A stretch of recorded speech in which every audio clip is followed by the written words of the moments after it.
across the deserts of the ancient Near East, where wind sweeps over ruined foundations and the earth still hides fragments of forgotten empires, one idea has survived longer than the stones themselves: the belief that the universe is not silent.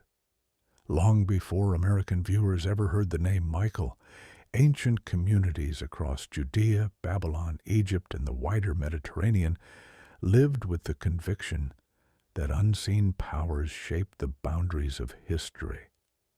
To them, spiritual beings were not distant abstractions, but active participants in the rise and fall of kingdoms.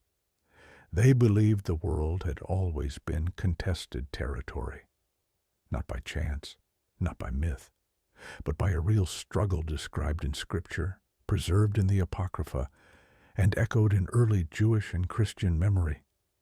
As we open this investigation, we enter a subject that scholars have debated for centuries: the origins and identity of the Archangel Michael, the figure depicted in biblical literature as the guardian of Israel, the warrior of heaven, and the one who stands against Satan.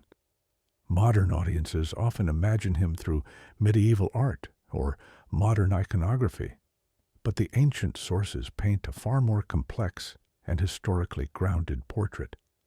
He's not merely the champion with a drawn sword. He is a figure shaped by the fears, hopes, and political realities of the ancient world. His story is the product of empires, exiles, theological reflection, and the collective memory of a people who believed they were caught between heaven and the forces of rebellion. Before we step into the deeply layered past, if you're enjoying this type of documentary exploration into biblical history, consider subscribing. It helps us continue uncovering stories that have shaped faith and culture for thousands of years. Stories often misunderstood, often simplified, yet profoundly relevant. Now, let's return to the subject at hand: the origins of the oldest spiritual conflict recorded in the biblical tradition. The earliest traces of Michael appear in Jewish literature from the late Persian and early Hellenistic periods, a time when Judea was rebuilding its identity after decades of exile in Babylon. Archaeological excavations in Babylon's ruins have shown the sophistication of the empire that once absorbed the Jewish people. Sprawling administrative centers, monumental temples, and inscriptions revealing a world where gods, spirits, and celestial beings were thought to govern every level of existence. In this environment, the Israelites encountered ideas about heavenly protectors assigned to nations, cosmic battles between spiritual forces, and the belief that earthly events mirrored struggles in the unseen realm. These ideas did not replace Israel's faith. Instead, they sharpened it. The figure we call Michael rose precisely during this moment of cultural pressure and theological refinement. Ancient Judeans returning from exile described their world as if it were shaped by two parallel realities. On one side, foreign powers dominated their land: Persia first, then Greece, then Rome. On the other side, scriptures recorded visions of heavenly courts, divine messengers, and celestial guardians who intervened during crises. To them, political oppression was not merely a matter of armies. It was evidence of deeper currents of spiritual resistance. Michael emerged within this worldview as a heavenly prince, a defender, a representative of divine authority, who acted not as a distant symbol, but as a guardian intimately connected to their fate.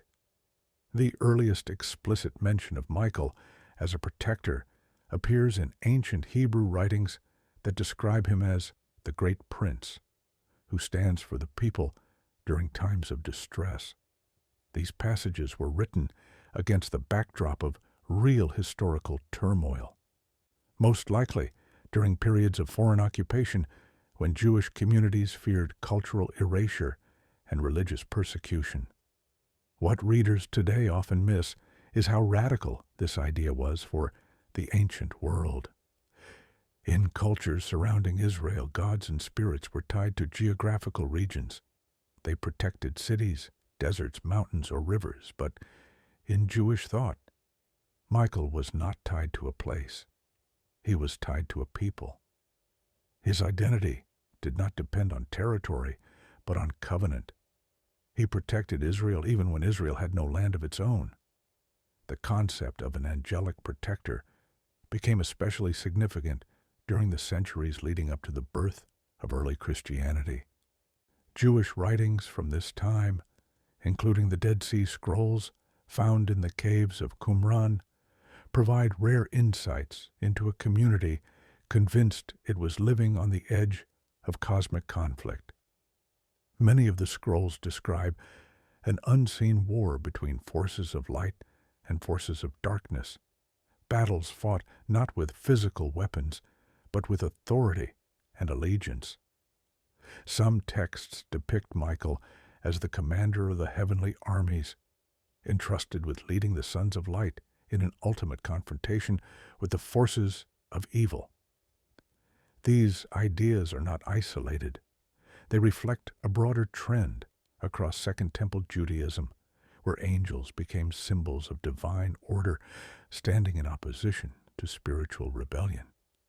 To understand why Michael became the central figure in this celestial struggle, we must explore the identity of the adversary, the figure most commonly called Satan. In the oldest Hebrew traditions, the term referred not to a single cosmic enemy, but to an office, an accuser, a challenger, one who tested or opposed. Over centuries, this role evolved. Under the influence of apocalyptic literature and reflections on human suffering, the figure of Satan transformed into a symbol of spiritual rebellion, moral corruption, and hostility toward divine authority. But even in this evolution, one detail remains consistent. Michael is always the counterpoint. Whenever Satan appears in ancient literature as an adversary or a disruptor, Michael stands as the restraining force, the protector, the one who confronts the rebellious. This tension between Michael and Satan would eventually shape some of the most influential writings in early Christian tradition. When early followers of Jesus attempted to explain the oppression, persecution, and moral collapse they witnessed in the Roman Empire, they relied heavily on Jewish apocalyptic frameworks inherited from earlier generations. To them, earthly turmoil was a symptom of a spiritual conflict unfolding beyond human sight. In this worldview, Michael did not merely symbolize hope. He represented order itself. He was the one who upheld the structure of the universe against the unraveling effects of rebellion. Yet, despite how familiar these themes might seem today, their ancient context is often overlooked. For example, in the Greco-Roman world, spiritual beings were typically depicted as morally ambiguous, unpredictable, sometimes helpful, and sometimes destructive. But Jewish and early Christian authors presented celestial beings within a moral framework defined by obedience, righteousness, and divine purpose. Michael embodies this clarity.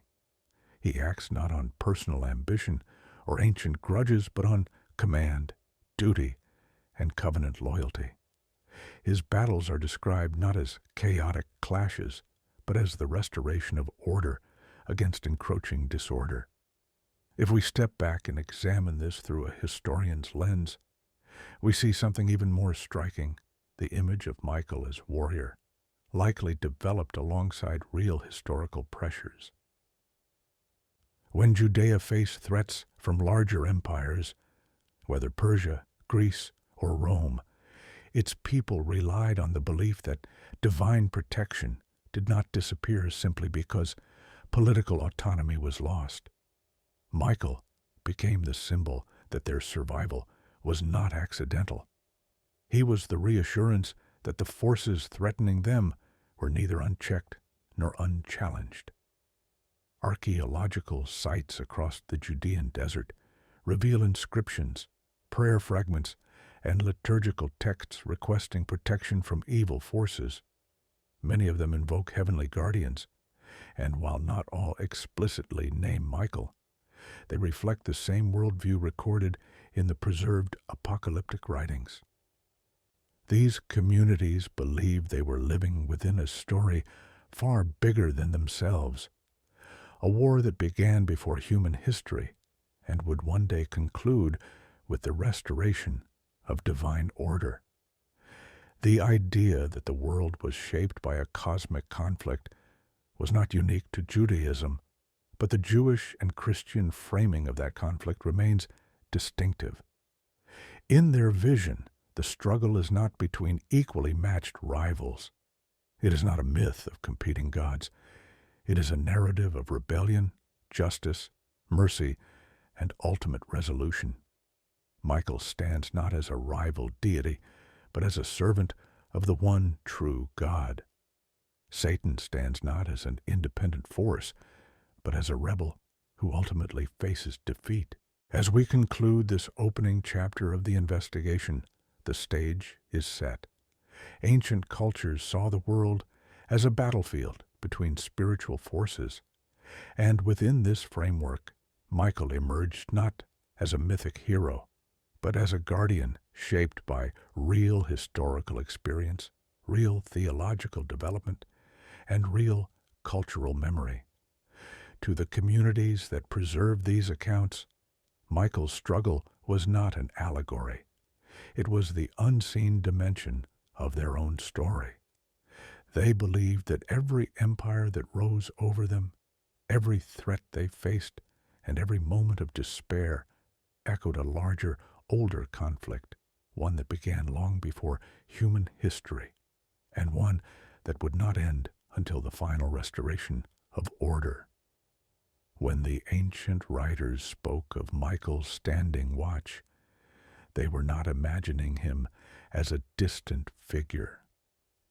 They envisioned him standing at the boundary between chaos and creation, guarding the fragile line between the world as it is and the world as it was meant to be.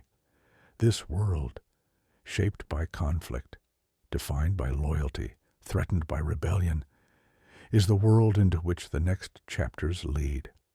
In the centuries following the Babylonian exile, the people of Judea lived in a world dominated by empires whose power seemed unshakable.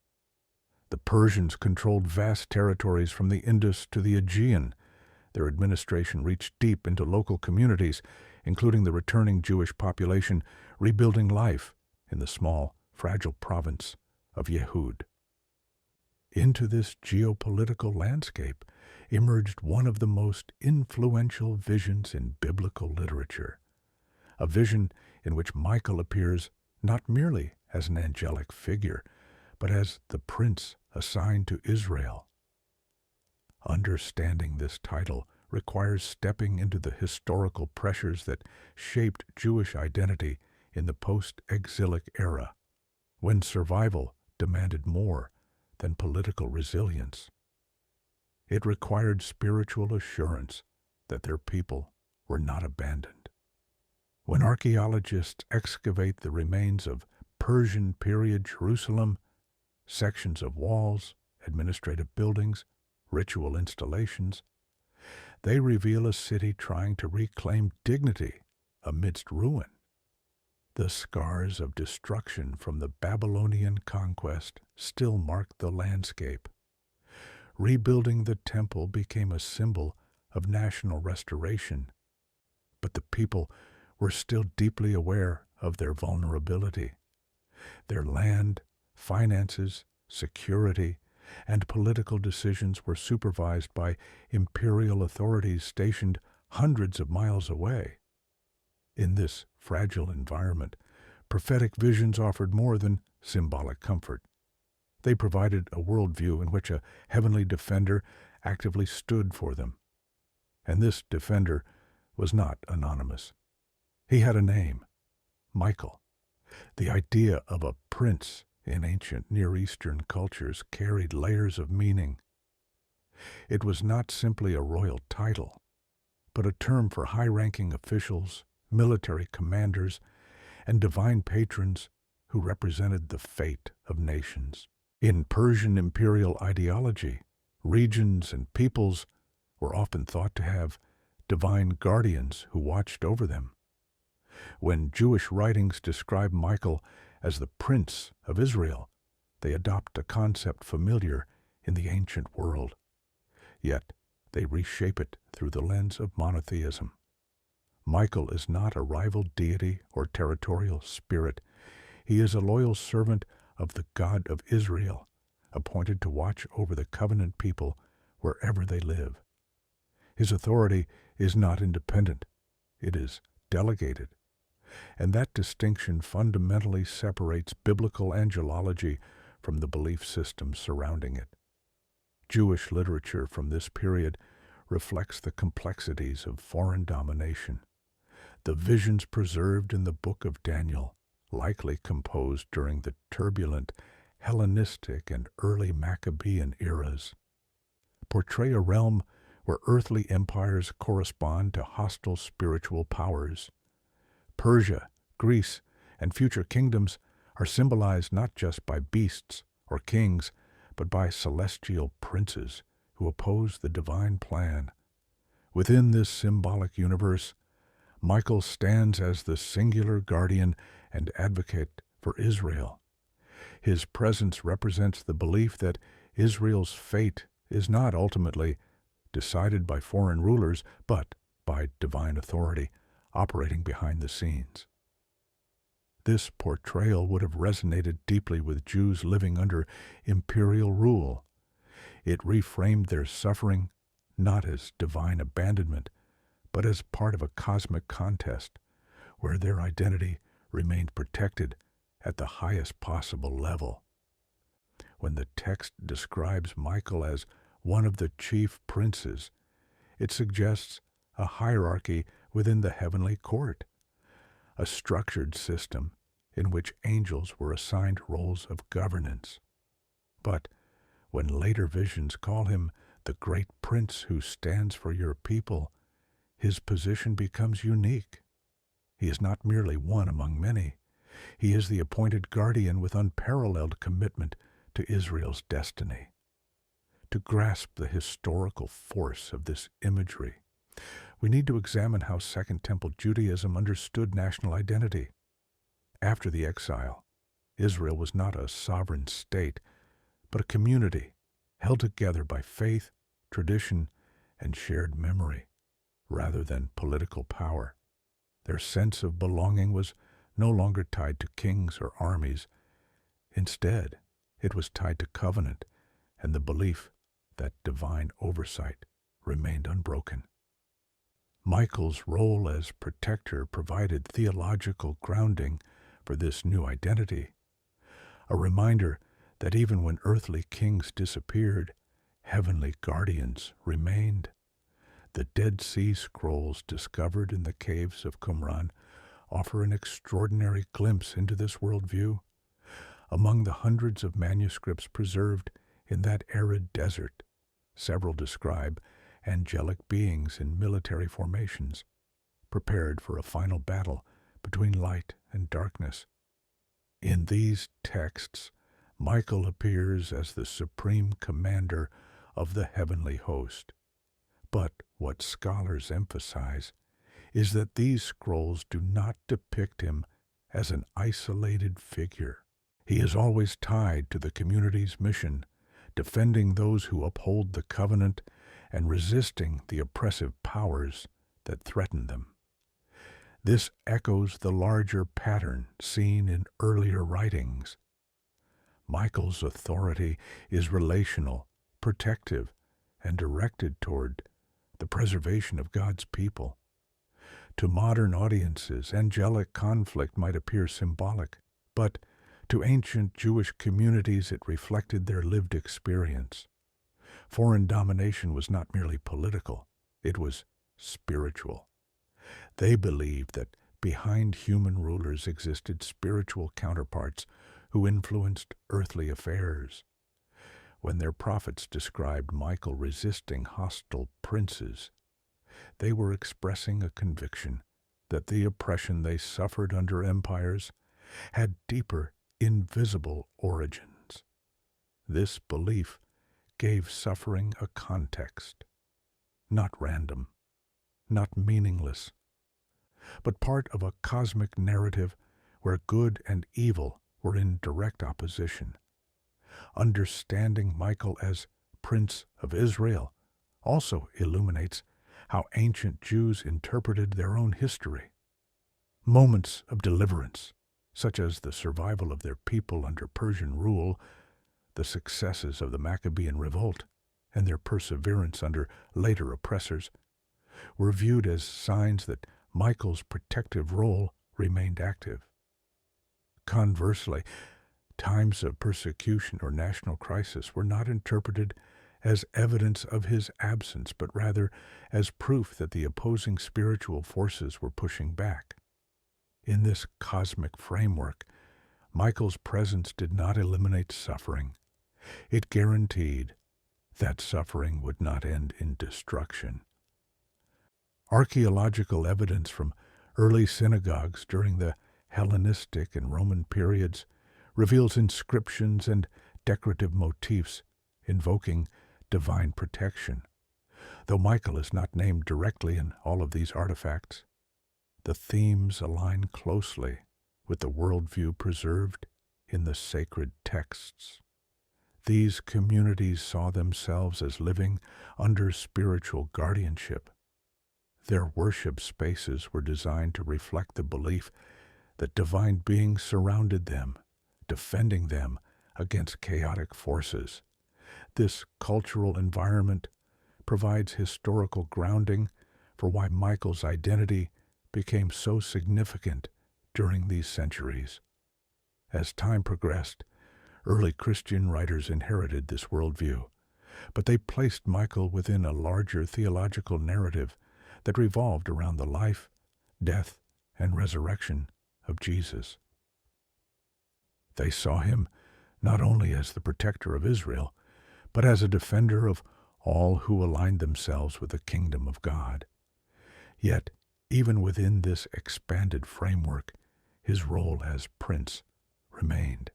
He continued to represent divine authority, pushing back against spiritual rebellion and ensuring the survival of God's people through history's most turbulent moments. In academic discussions today, scholars emphasize that Michael's title reflects both historical reality and theological conviction. It emerged during periods when Jewish communities needed assurance that they were not abandoned in a world controlled by foreign powers.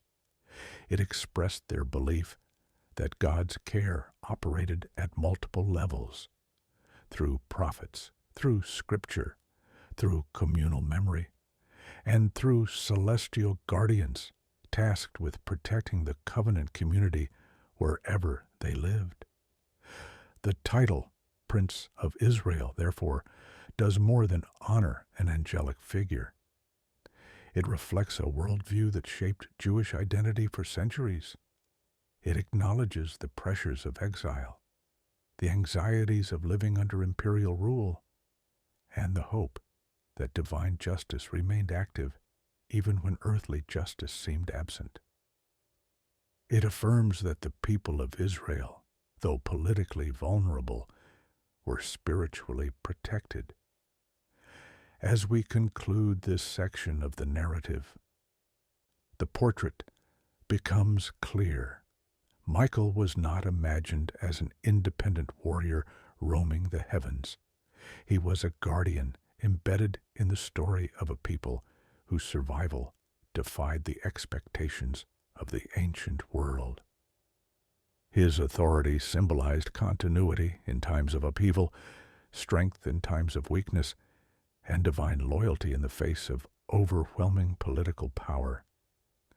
Understanding this role prepares us for the next stage of the investigation, the rebellion that set Michael and Satan on opposing paths, a conflict whose echoes would reverberate through Jewish and Christian history alike. Long before the people of the ancient Near East gave language to their fears and hopes, before empires shaped borders and prophets recorded visions, Jewish tradition preserved the idea that rebellion did not begin on earth. It began in the unseen world. The figure known as Satan did not enter Scripture as an independent god of evil or a rival to the Almighty. Instead, he emerged as a challenger, an accuser, a tester, a figure who stands in opposition to divine order, not through equal strength, but through defiance. Understanding how Satan evolved in biblical and extra-biblical literature is central to understanding why Michael, the Archangel, appears as his primary adversary. Their conflict is not the clash of balanced forces, but a confrontation between loyalty and revolt, obedience and disruption. To explore this fully, we must step into the landscape of ancient thought. The earliest Hebrew texts portray the spiritual world not as a chaotic pantheon of competing deities, but as a structured court with ranks, responsibilities, and limitations. God sits as sovereign. Angels act as messengers, servants, and ministers. Within this framework, Satan appears first as a role rather than a name. The ancient Hebrew word for accuser or adversary describes someone functioning within the divine courtroom, not yet a malevolent rival, but an entity who questions, probes, or challenges. This is the earliest phase of the figure who would later become central in apocalyptic visions. Yet, by the time Jewish literature of the Second Temple period develops, the idea of spiritual rebellion begins to take a new shape. This shift did not occur spontaneously. It was shaped by exile, foreign influence, theological reflection, and the need to interpret catastrophic events through a moral and spiritual lens. The people of Israel had endured conquest, displacement, and the dominance of nations who worshipped gods embodied in statues, temples, and cosmic myths. In this environment, Jewish thinkers wrestled with a difficult question. If God is sovereign, why does evil persist? Their answer was not philosophical abstraction. It was narrative. They framed evil as the result of rebellion, a rebellion rooted not in human politics, but in the unseen realm. One of the most influential sources for this development is the ancient collection known today as First Enoch. This text, widely read among Jewish communities during the centuries before Jesus, describes the fall of angelic beings who abandoned their rightful place. These figures, often called watchers, were remembered not as harmless supernatural entities, but as beings who transgressed divine boundaries and corrupted human civilization. Their acts, violence, deception, forbidden knowledge, were interpreted as catalysts for the moral collapse recorded in early biblical narratives. Yet, even in this tradition, Satan appears not as the leader of the Watchers, but as a distinct figure associated with accusation, hostility, and spiritual opposition. What emerges from these writings is a picture of layered rebellion, not a single fall, but multiple moments where spiritual beings violate divine order. The ancient world understood rebellion as a fracturing of harmony, and for Jewish thinkers, these fractures explained the presence of moral corruption, injustice, and suffering. Satan becomes the embodiment of this theme, not because the text presents him as omnipotent, but because he embodies the willful rejection of divine authority. This shift is crucial. He evolves from a tester permitted to challenge into a rebel who resists. As Satan's identity transforms, Michael's role becomes clearer. In Jewish literature, Michael stands consistently on the side of order. His loyalty is unwavering. Unlike the rebellious spirits who seek autonomy, Michael embodies obedience. Ancient commentators emphasized his faithfulness as the quality that defines his authority. He is not powerful because he is innately superior, but because he aligns perfectly with the will of the Almighty. In a world where rebellion threatens to unravel creation, Michael becomes the one who restores balance. The Dead Sea Scrolls offer an extraordinary window into how this conflict was perceived by real communities. Among the scrolls is a text popularly known as the War Scroll, a document that depicts a climactic confrontation between the forces of light and the forces of darkness. In this text, Michael appears as the leader of the divine army. Opposing him are spiritual forces aligned with a figure known as Belial, a name often used for the chief of the wicked realm. Though not always equated directly with Satan, Belial represents the same archetype of rebellion and hostility. The scroll describes cosmic conflict not as mythological spectacle, but as an explanation for historical suffering. To these ancient writers, the oppression they faced was not only geopolitical, it was the earthly manifestation of a far older struggle. From the perspective of these communities, rebellion in the spiritual realm explained the chaos of human history. Nations rose and fell, empires waged war, and moral corruption spread. To them, these were symptoms of a deeper disorder. Satan's defiance represented the root cause of these earthly realities. His hostility toward divine order manifested through human decisions, corrupt leadership, oppression, and injustice. Michael, therefore, is portrayed not simply as a warrior in heaven, but as the defender of humanity against forces seeking to distort, deceive, and destroy. It is here that early Christian writings draw from Jewish tradition and expand it. In these texts, Satan becomes explicitly identified as the tempter, the deceiver, the one who opposes God's purpose. He appears as the agent behind moral collapse, spiritual blindness, and persecution. But even in these writings, he's not powerful enough to overthrow divine authority. His power is derivative, limited, and destined for defeat. And the one consistently confronting him is Michael. Early Christian communities facing persecution saw this cosmic struggle reflected in their own experience. Roman oppression, hostility from local authorities, and societal pressure to abandon their faith were interpreted through the lens of a larger spiritual conflict. In this worldview, Michael's role as guardian and warrior continued. He was seen as the protector who stood with those suffering for their faith, restraining the influence of spiritual evil and ensuring that rebellion would not go unanswered. But the roots of this ongoing conflict stretch back into the deep ancient past. Jewish traditions preserve the belief that Satan's rebellion was motivated not by a quest for equality, but by rejection of divine order. He wanted autonomy, independence, and the dismantling of God's structure. Michael, in contrast, demonstrates that true authority comes from submission to the divine will, not from self-exaltation.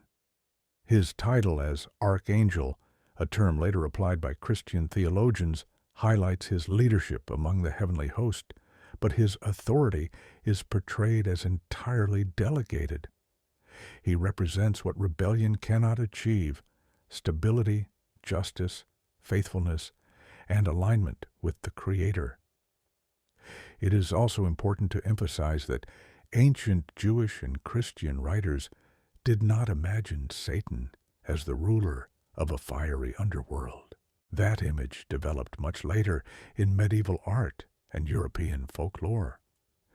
In the earliest traditions, Satan's power is exercised through influence, deception, and spiritual resistance, not through ruling over the dead.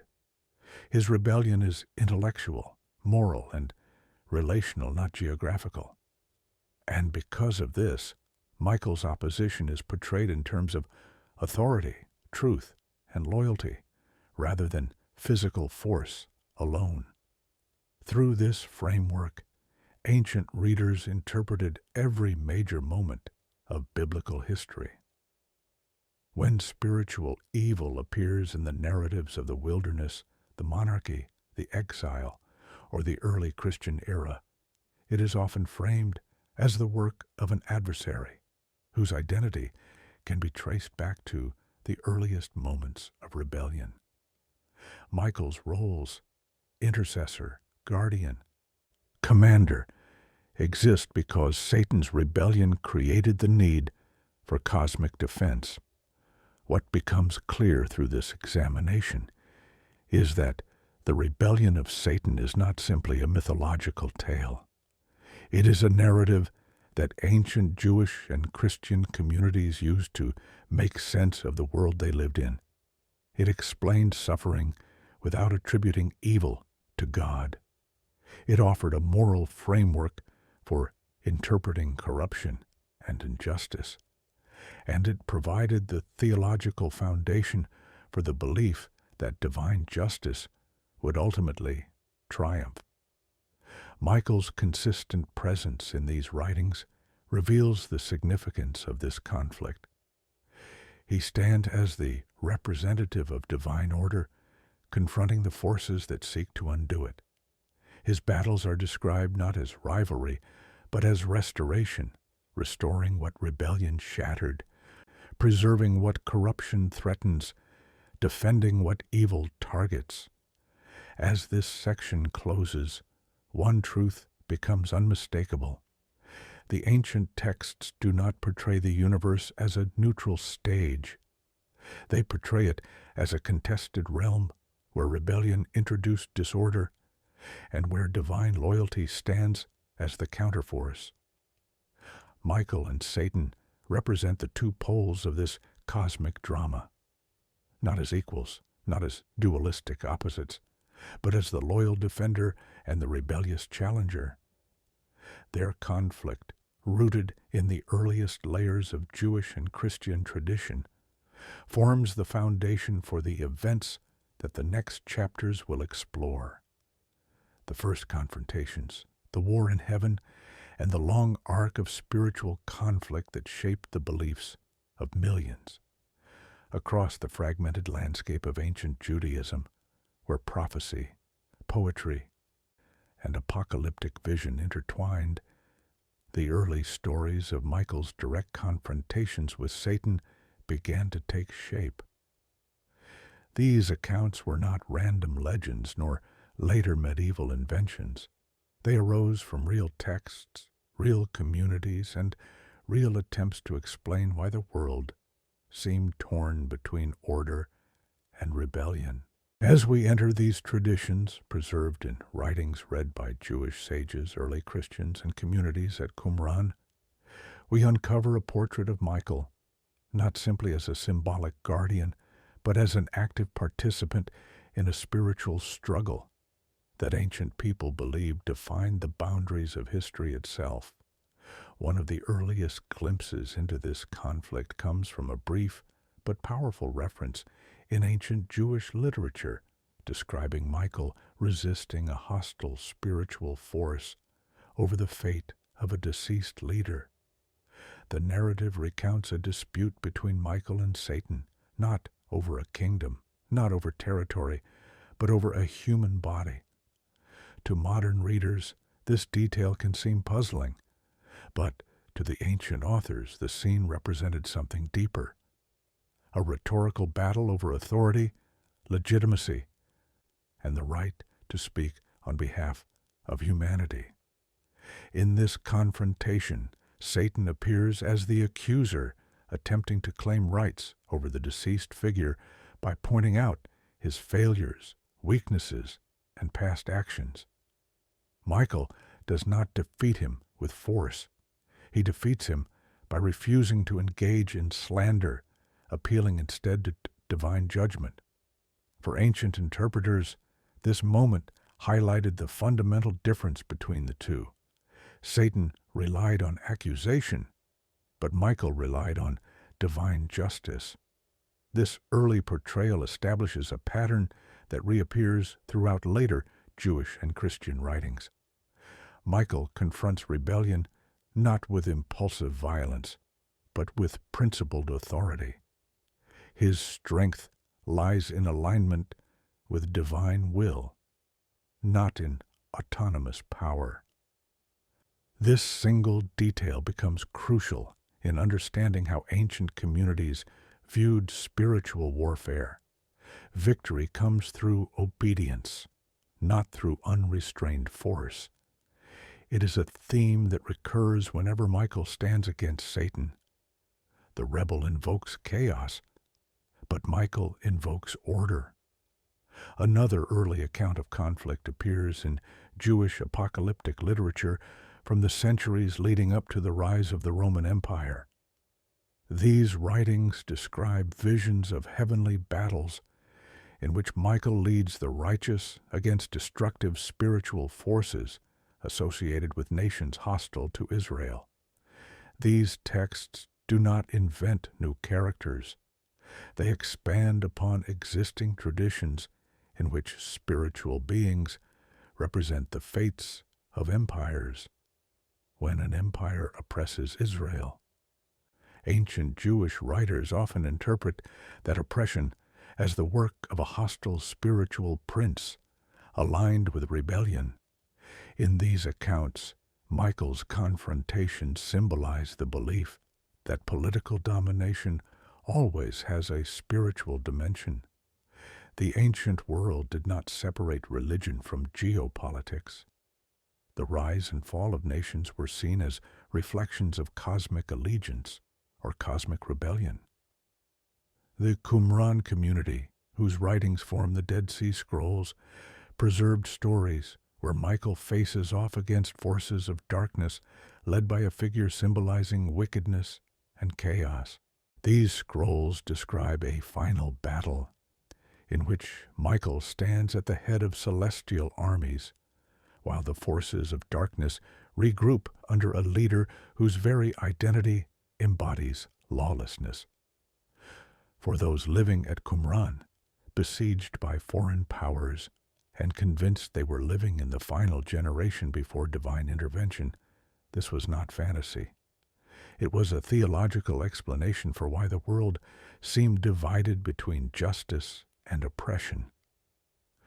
What is striking in these texts is how consistent Michael's character remains. He is patient where Satan is aggressive. He is principled where Satan is manipulative. He is aligned with divine instruction where Satan seeks independence. The narratives emphasize not simply a clash of power, but a clash of values. In each confrontation, Michael represents the restoration of order and the protection of the vulnerable. Satan represents the expansion of chaos and the corruption of what is good. These early confrontations reveal something deeper. Ancient Jews and Christians believed the universe had moral structure. That structure could be opposed, but it could not be overturned. The battles between Michael and Satan were not wars of equal forces. They were moments where rebellion pushed against boundaries that divine authority had established. This explains why Satan is often depicted as challenging, accusing, or tempting. His power lies in disruption, not in creation. He cannot build, he can only distort. Michael, in contrast, defends what has already been established. His power comes from preserving, restoring, and sustaining the moral architecture of creation. To understand why these ancient authors focus so intensely on Michael and Satan, we must consider their historical reality. They lived through periods of violent conquest. Babylon, Persia, Greece, and Rome each took control of their homeland. In times of peace, their traditions flourished. In times of oppression, their theology deepened. They developed a framework where earthly suffering was tied to spiritual rebellion, and where deliverance depended on spiritual victory. Michael became the reassuring symbol that no empire, no army, no crisis could overturn divine order. Satan became the embodiment of all forces that sought to undermine it. One important theme in these early confrontations is restraint. Unlike later depictions in medieval art, where Michael is portrayed dramatically defeating Satan with a spear or sword, the earliest texts rarely emphasize physical combat. Instead, they highlight speech, authority, and moral contrast. Satan accuses, Michael refuses to slander. Satan challenges, Michael appeals to divine judgment. Satan seeks autonomy, Michael submits to divine command. This pattern reveals that ancient writers did not view spiritual conflict as a spectacle, but as a moral struggle where authority is determined by righteousness, not by raw force. Another key early text describes Michael assisting other angelic beings who face resistance from hostile spiritual powers associated with oppressive empires. In this narrative, Michael does not act alone. He reinforces those who are overwhelmed by rebellion. This detail became important for both Jewish and Christian interpreters. It showed that even in the unseen world, loyalty and cooperation mattered. Michael's role was not solitary heroism, but leadership grounded in service. His intervention symbolized the belief that divine justice could support those who felt outmatched or outnumbered. Ancient Jewish communities also preserved oral traditions that portrayed Michael as the one who brings messages of hope in times of crisis. While Gabriel is often associated with delivering announcements, Michael appears in traditions where the message concerns protection, survival, and the endurance of God's people. When these traditions speak of conflict, they present Michael as one who reassures, not one who intimidates. His presence signals that order will ultimately prevail even if suffering continues for a time. Early Christian writings reflect this same pattern. They depict Satan as the instigator of temptation, persecution, and deception, a spiritual force influencing human decisions and societal corruption. But they consistently present Michael as the one who confronts this influence, restrains it, and prepares the world for ultimate justice. For early Christians living under Roman persecution, this was not theoretical theology. It was a source of courage. They believed Michael's confrontations with Satan ensured that oppression would not have the final word. By examining these earliest accounts of conflict, we also gain insight into how ancient people understood the nature of rebellion. In their worldview, evil did not arise from equal opposition to good. It arose from departure from harmony, from purpose, from the order built into creation. Satan became the symbol of this departure. Michael became the symbol of fidelity. And because fidelity aligns with the Creator, it carries power that rebellion cannot match. These early confrontations lay the foundation for the dramatic scenes described later in apocalyptic literature. Scenes where Michael plays a central role in a cosmic battle that determines the fate of the world. But before we reach those climactic moments, the texts emphasize something subtler, that Michael's earliest victories occur not through overwhelming displays of strength, but through unwavering loyalty to divine justice. To ancient readers, that loyalty was what made him victorious every time he confronted rebellion. As this chapter draws to a close, a clearer picture emerges. Michael's earliest confrontations with Satan are not defined by spectacle, but by moral authority. They reveal the cosmic tension between rebellion and obedience, between accusation and righteousness, between chaos and divine order. Every early story sets the stage for a conflict that would crescendo in the visions to come. The war in heaven, the casting down of the adversary, and the ultimate triumph of justice. Across the ancient Near Eastern landscape, where desert winds erased the footprints of armies but could not erase memory, one vision became the centerpiece of Jewish and Christian apocalyptic imagination: the war in heaven. Unlike the symbolic beasts, coded prophecies, and layered metaphors of apocalyptic literature, this scene is presented with remarkable clarity. It is a battle not between human kingdoms, not between political coalitions, but between spiritual forces whose conflict shapes the destiny of the world. To understand how ancient readers interpreted this event, we must return to the culture that produced these texts. Examine the imagery they used and explore why the war in heaven became the defining moment in the cosmic struggle between Michael and Satan. To modern audiences, the idea of war among spiritual beings may evoke images from medieval art or popular culture, but to the ancient writers, heavenly warfare was not fantasy. It was a theological explanation for why the world seemed divided between divine purpose and persistent opposition. They believed the heavens were not static. Like the royal courts of ancient empires, the heavenly realm had order, hierarchy, and boundaries. And like earthly empires, it could experience rebellion. The war in heaven was the moment when that rebellion was finally confronted, not with negotiation or compromise, but with decisive judgment.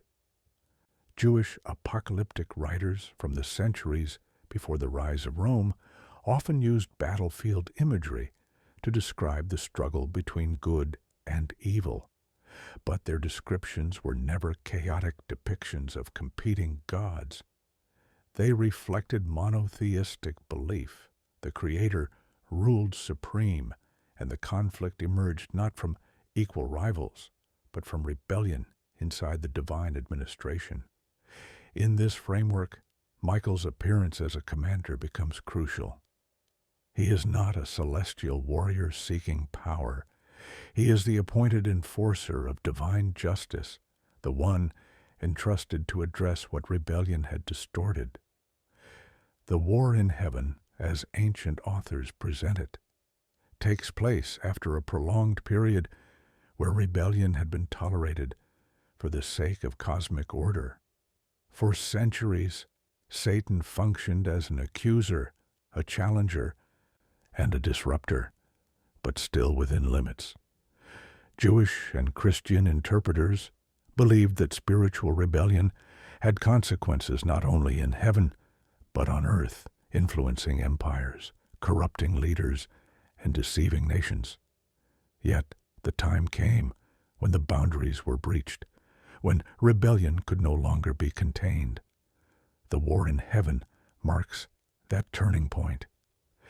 Ancient Jewish communities influenced by apocalyptic traditions believed that history moved toward crises where heavenly and earthly events aligned. When earthly powers became hostile toward the faithful, they saw these moments as reflections of spiritual conflict reaching its peak. It was during such periods of turmoil that visions depicting Michael rising to confront Satan gained renewed significance. The war in heaven became a symbol of hope that rebellion, no matter how deeply rooted, would be confronted by divine authority. One key detail in ancient interpretations of the war in heaven is the emphasis on Michael's role as commander. Jewish texts found at Qumran portray Michael as the leader of the heavenly hosts, the one who stands at the head of angelic armies and rallies the forces of light. This depiction does not contradict earlier portrayals of him as a guardian or prince. Rather, it expands them. He remains the protector of God's people. But during the war in heaven, his protection becomes universal. He is not defending a territory or a nation. He is defending the moral structure of creation itself. In these visions, Satan appears not merely as the accuser, but as the leader of the rebellious forces. He is described as one who deceives, who accuses, who opposes, and who manipulates. Ancient readers understood these traits not as superficial, but as indicators of a deeper moral corruption, the desire to separate from divine order and establish independence. In a universe built on harmony, Satan's rebellion represents a fracture that must be healed. The war in heaven is the moment when that healing begins. Jewish commentators saw the war in heaven as the cosmic event that mirrored the rise of oppressive regimes on earth.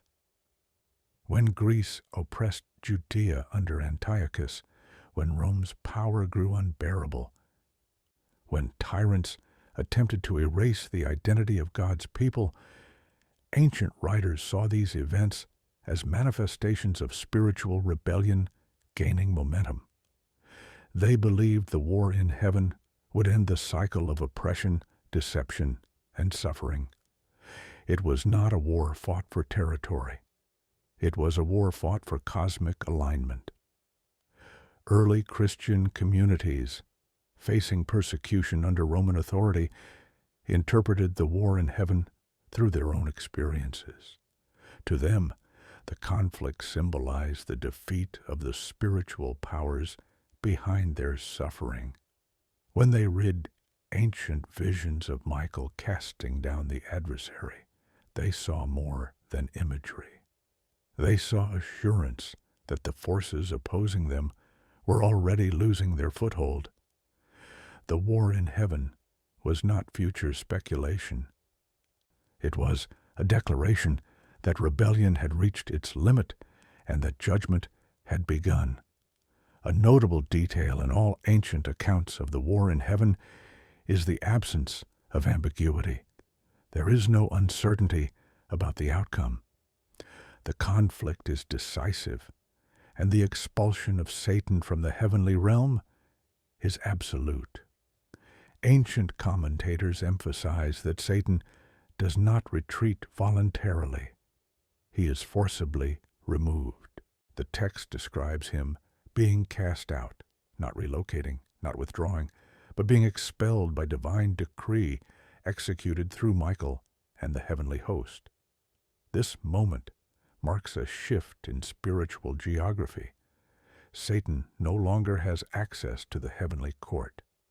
His influence becomes confined to the earthly realm, where he attempts to deceive, corrupt, and oppose until final judgment. This ancient understanding reshapes the entire storyline of cosmic rebellion. Before the war in heaven, Satan is depicted as having limited access to the divine court, functioning as a challenger within boundaries set by God. After the war, he becomes an outsider, confined to the realm where humanity lives, where deception becomes his primary weapon. His power is not expanded by the expulsion. it is limited. His defeat in heaven is the precursor to his eventual defeat on earth. The war in heaven also highlights a critical theological theme. The authority of Michael is always derivative. He wins not because he is more powerful than Satan by nature, but because he acts under divine command. This distinction mattered deeply to ancient writers. It prevented a dualistic worldview where two opposing forces were locked in eternal conflict. Instead, it portrayed the war as a moment where divine justice asserts itself decisively. Michael's victory is a victory of alignment, not autonomy. To understand the imagery of the war in heaven, we must look at the symbols ancient writers used. They did not describe angels with detailed physical features. Instead, they used symbols familiar to their audience. Armies arranged in ranks, trumpets signaling judgment, stars representing spiritual beings, and light representing purity. These symbols were not decorative. They reflected the worldview of a people immersed in the visual culture of ancient warfare. To them, the war in heaven was not abstract. It was as vivid as the battles they had seen or heard about in their own history. In ancient thought, stars were often associated with spiritual beings. When texts described the adversary dragging a portion of the stars with him, ancient readers understood this as a reference to spiritual beings joining the rebellion. The imagery reflected their belief that Satan was not alone, that rebellion had followers, that deception had consequences, and that divine judgment would address all participants in the uprising. The outcome of the war in heaven, as presented in ancient vision literature, is not merely the expulsion of the adversary, but the transformation of the cosmic order. Once Satan is cast down, the heavenly realm is purified of rebellion. Access to the divine court is restricted to the loyal. The expulsion marks a permanent shift in spiritual dynamics. Ancient texts treat this moment with the same gravity that modern historians attribute to world-shaping events such as the fall of empires or the end of wars. It is the cosmic turning point, after which the future is set on an irreversible path toward final judgment. Jewish and Christian interpretations of the war in heaven agree on one fundamental point. The event marks the beginning of Satan's downfall, not the end. It is the first decisive defeat in a series of defeats that culminate in his final destruction. To ancient audiences, this shaped their entire worldview. They did not believe evil would prevail indefinitely. They believed rebellion had a trajectory, a rise, a climax, and a fall. Michael's role in the war in heaven signaled that the fall had begun. As this chapter closes, the significance of the war in heaven becomes unmistakable. It is not merely an apocalyptic scene preserved for dramatic effect.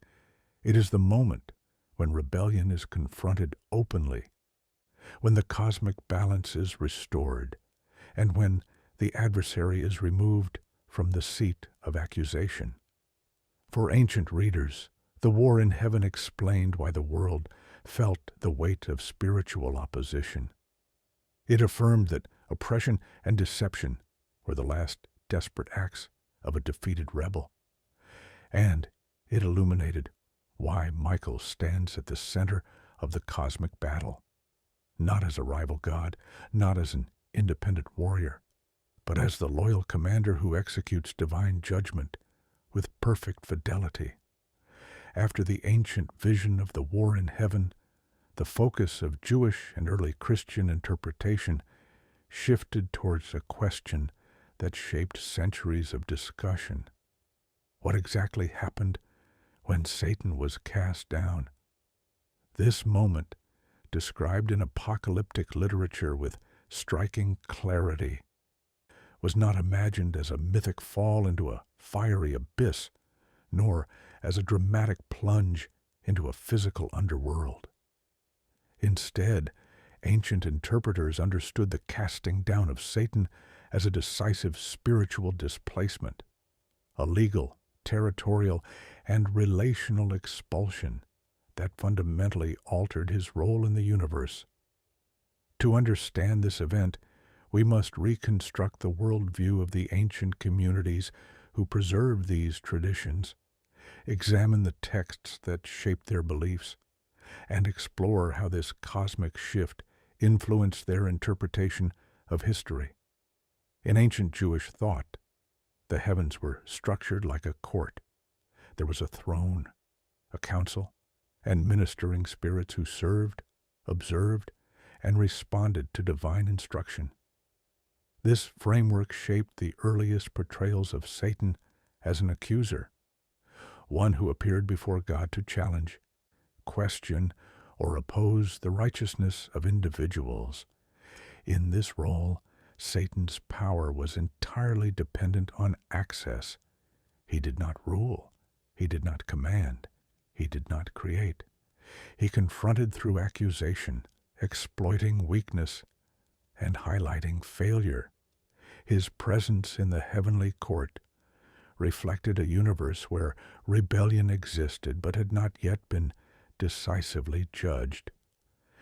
Ancient Jewish readers understood this framework through the lens of real legal systems. Courts in the ancient Near East relied on witnesses, prosecutors, and defenders. When texts described Satan presenting accusations, they were not imagining a cosmic villain in isolation. They were imagining a figure functioning within divine parameters. The war in heaven, however, represented a dramatic shift. It was the moment when Satan's place in the court was revoked, when access was denied, and when the role of accuser was stripped away permanently. Ancient readers did not interpret this event as symbolic. They saw it as the moment God declared that rebellion had crossed a threshold. To grasp how ancient communities interpreted this expulsion, we must consider how they viewed the relationship between heaven and earth. The heavenly court was not separate from human experience. What happened above shaped what happened below. When Satan was cast down, ancient authors believed the consequences echoed through human history. With access to the divine court removed, Satan's influence became focused on the earth, the one realm where humanity lived, made choices, and faced moral danger. Ancient interpreters emphasized that Satan's expulsion did not weaken divine authority.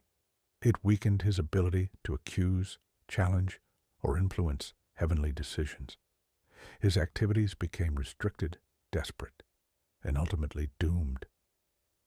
One of the most important themes in Jewish and early Christian literature is the shift in Satan's strategy after the expulsion.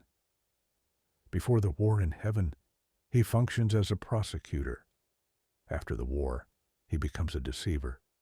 This transformation reflects a profound theological insight. Accusation has no power once judgment is rendered.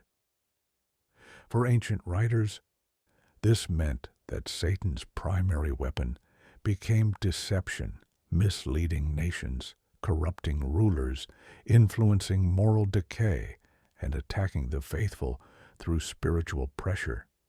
He could no longer challenge the faithful before the divine council, so he sought to corrupt them on earth.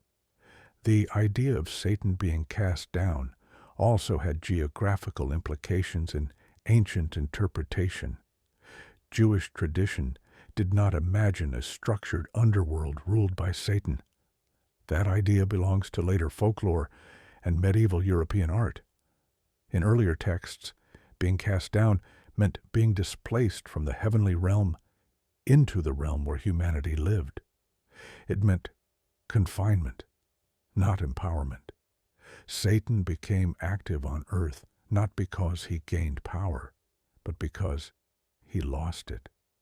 Ancient writers saw earthly hostility, persecution, and deception as the residual effects of a defeated adversary, a being acting out of desperation after losing access to the divine presence. Early Christian authors expanded this idea by connecting Satan's fall to broader historical events. When early followers of Jesus faced persecution under Roman authorities, they interpreted their suffering through the lens of cosmic displacement. They believed Satan targeted the faithful because he could no longer accuse them in heaven. This interpretation gave meaning to their suffering and ensured that persecution was never interpreted as divine abandonment. Instead, it was understood as the backlash of a fallen adversary fighting against his inevitable defeat. One of the clearest ancient interpretations of Satan's expulsion is the idea that his fall marked the beginning of his end. Jewish and Christian commentators agreed that the casting down was not the final judgment, but the first decisive stage of a larger process. His influence, though real, was temporary. His hostility, though intense, was bounded. His power, though dangerous, was limited. Ancient writers viewed human history as the interval between Satan's expulsion and his eventual destruction. Michael's victory in heaven was the foreshadowing of final judgment.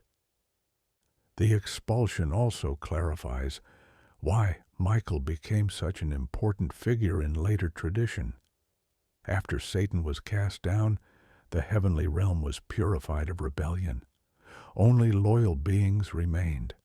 Michael's leadership became central not because he seized authority, but because he embodied the virtues that rebellion lacked: obedience, fidelity, humility, and unwavering alignment with divine will.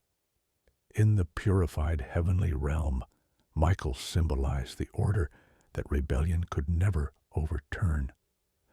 Ancient writers saw him as the guardian of divine justice and the commander of the heavenly host, ensuring that rebellion would never again take root.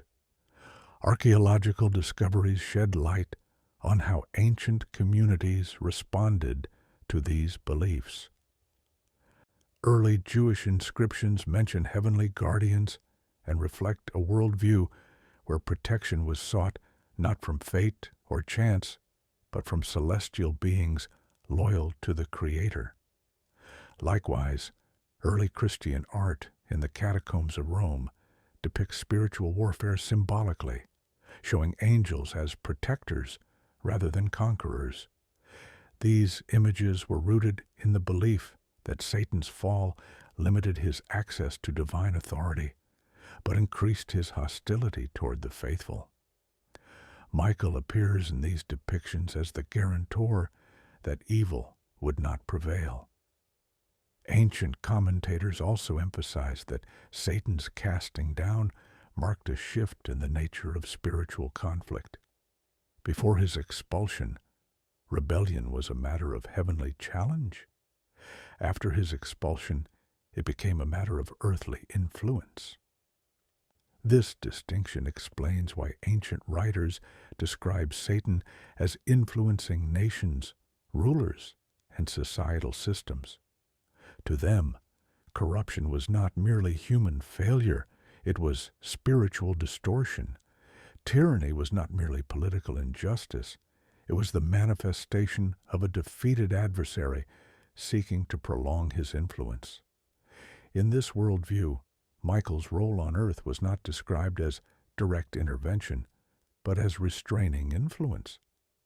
Ancient authors believed he continued to limit Satan's activity, restraining the spread of rebellion, protecting the faithful during persecution, and ensuring that divine purposes moved forward unhindered. This belief provided hope during times of crisis. Even when nations fell when wars erupted, or when injustice spread, ancient communities believed rebellion would not exceed divinely permitted boundaries. One of the profound theological insights in Jewish and Christian interpretation is that Satan's expulsion was both a victory and a warning. It demonstrated that rebellion would be judged, but it also revealed the severity of spiritual deception in the world. Ancient writers urged their communities to remain steadfast, interpreting their moral challenges as part of this larger conflict. Michael's role symbolized that faithfulness was not fragile. It was backed by cosmic authority. As centuries passed, the narrative of Satan being cast down shaped worldviews across cultures. It appeared in liturgical traditions, theological commentary, and popular imagination. Yet the ancient meaning remained. Satan's fall was the beginning of judgment, not its conclusion. His presence on earth was not a sign of power, but a sign of limitation. His hostility toward humanity was the desperation of a being whose rebellion had already failed, and his ultimate defeat was assured by the authority of the one who cast him out. This chapter reveals that the expulsion of Satan was not merely a dramatic ancient story. It was a lens through which Jewish and Christian communities interpreted their suffering, their hope, and their understanding of evil. They saw themselves as living in the aftermath of a cosmic judgment, a world where rebellion had been pushed downward, but not yet extinguished. In this world, Michael's role remained central, restraining, protecting, and ensuring that the final stage of judgment would one day arrive. Among the remote valleys of the Judean wilderness, where sun-scorched cliffs rise like ancient fortresses and silent stretches for miles, early Jewish communities cultivated a belief that would become one of the most enduring ideas in biblical tradition: the conviction that the Archangel Michael stands not only as the warrior of heaven, but also as the protector of the faithful on earth. This concept, deeply rooted in Scripture, expanded through centuries of reflection, persecution, national trauma, and spiritual longing. It produced a worldview in which human vulnerability was met with divine guardianship, and where Michael became a symbol of stability in a world shaped by conflict. To understand why Michael became associated with protection, we must begin with the lived experience of ancient communities. Israel's history was one of constant pressure from larger empires. Egypt, Assyria, Babylon, Persia, Greece, and Rome all left their mark. Each empire brought cultural influence, political domination, or military force. In such circumstances, the idea that a heavenly protector watched over the nation was not abstract theology. It was a source of courage and endurance. When ancient texts described Michael standing for the people, they used a verb associated with military readiness, the posture of one who defends, who intervenes, who does not abandon his post. The political instability of the ancient world made this idea especially compelling. To ordinary people living under foreign rule, daily life held constant uncertainty. Taxes, military recruitment, religious restrictions, and cultural pressure threatened their identity. The knowledge that Michael was assigned to guard them provided a theological foundation for hope. He was not an unpredictable deity or a capricious spirit. He was a loyal servant of the Creator, whose commitment did not depend on human strength, political success, or ritual performance. His protection was tied to covenant, not circumstance. Jewish writings from the Second Temple period emphasize that Michael's protective role is not merely reactive. He does not appear only in moments of crisis. He stands continually, guarding the covenant people against spiritual forces that seek to distort or destroy. This belief reflects a broader theological insight. Protection is not simply about physical safety. It is about perseverance in faith, maintenance of identity, and preservation of divine purpose. Michael's role was therefore seen as both defensive and sustaining, shielding the faithful and upholding the integrity of their mission. The Dead Sea Scrolls, discovered in the caves overlooking the Dead Sea, reveal a community intensely focused on spiritual protection. Many texts from Qumran describe angels standing alongside the faithful in their struggle against corruption and darkness. Michael appears in several of these writings as the chief guardian of the righteous, especially in times of persecution. To the Qumran sect, who believed they were living in the final generation, Michael's presence signaled that divine protection was active even when the world seemed consumed by injustice. This emphasis on Michael as protector found its way into early synagogue liturgy and Jewish mystical tradition. In some early Jewish prayers, he is invoked as one who defends Israel from harm, disease, spiritual danger, and the influence of malevolent forces. Archaeological findings from ancient synagogues show inscriptions requesting divine protection, and while they do not always mention Michael by name, they reflect the worldview that underlies his role. The faithful believed they were not alone. They saw themselves surrounded by a divine framework that upheld their identity even through oppression. The belief in Michael's protective role extended naturally into early Christianity. As the early followers of Jesus faced waves of persecution, from social exclusion to violent repression, they adopted the Jewish understanding of Michael as a defender of the faithful. In this new context, Michael's protection was not limited to a single nation. He became the guardian of all who aligned themselves with the kingdom of God. Yet, even in these writings, his authority remained delegated. He protected not through independent power, but through loyalty to divine instruction. Early Christian authors emphasized that Michael's protection was not always visible. It often operated behind the scenes, restraining spiritual forces that sought to overwhelm communities. They believed Michael played a role in preventing evil from reaching its full destructive potential.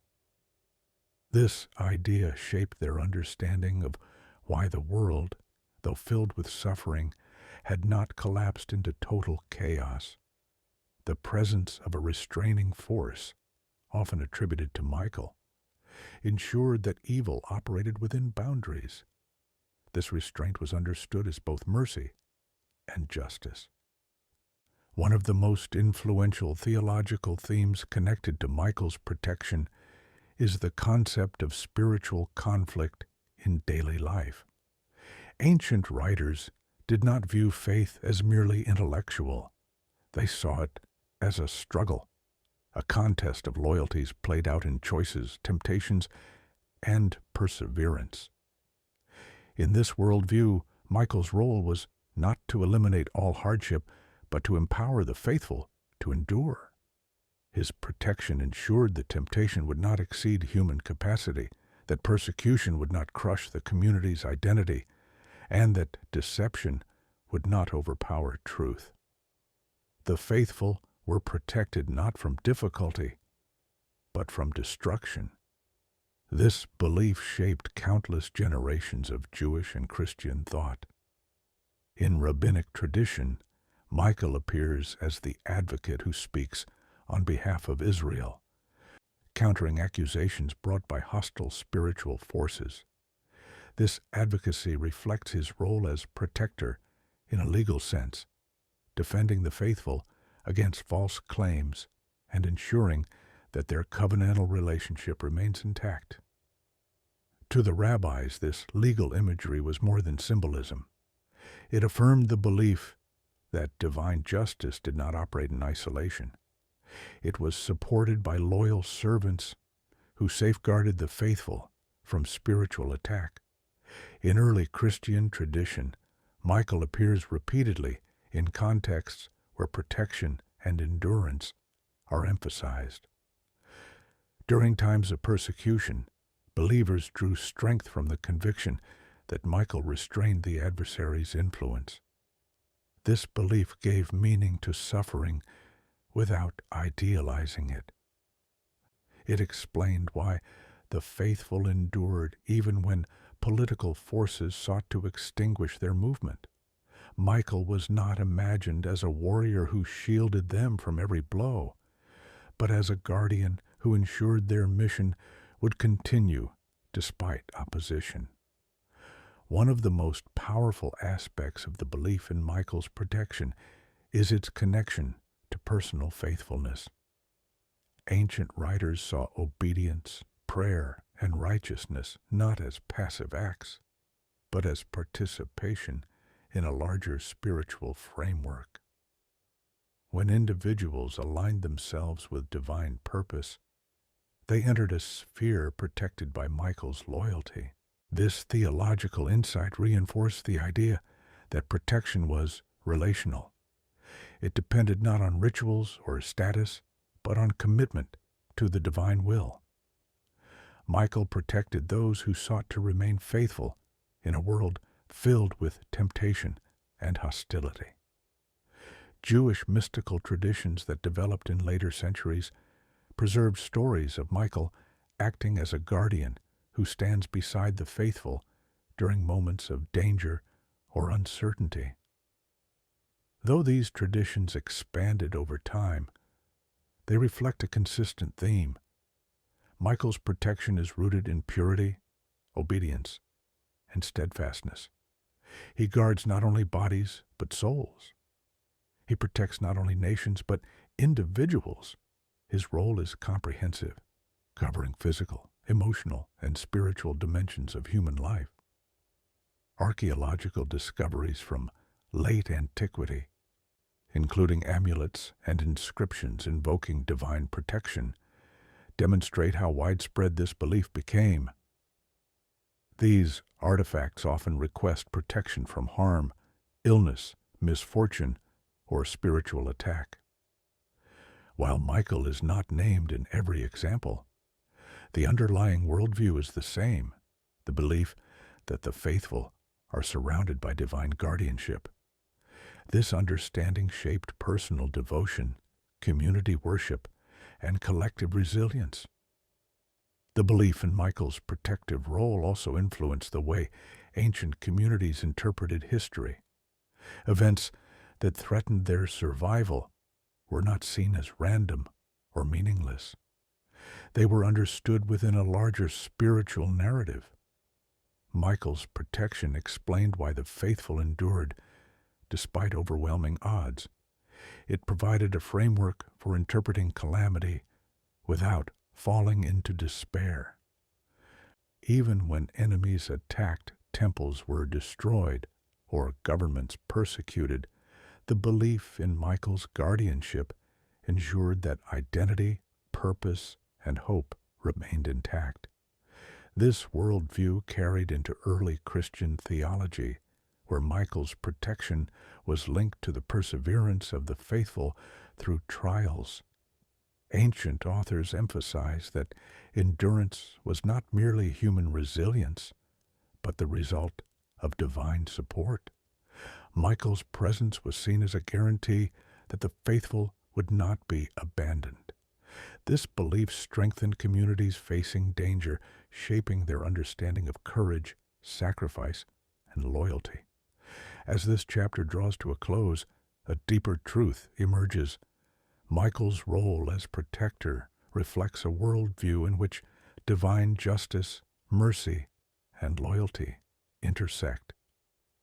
He stands at the boundary between human vulnerability and spiritual hostility, ensuring that rebellion cannot overwhelm those who seek to remain faithful. His protection is not sentimental. It is resolute, principled, and rooted in divine order. Ancient Jewish and Christian communities understood Michael as the guardian of the faithful, not because he shielded them from all harm, but because he preserved them through it. His protection sustained identity, preserved truth, restrained evil, and ensured that divine purposes would not fail.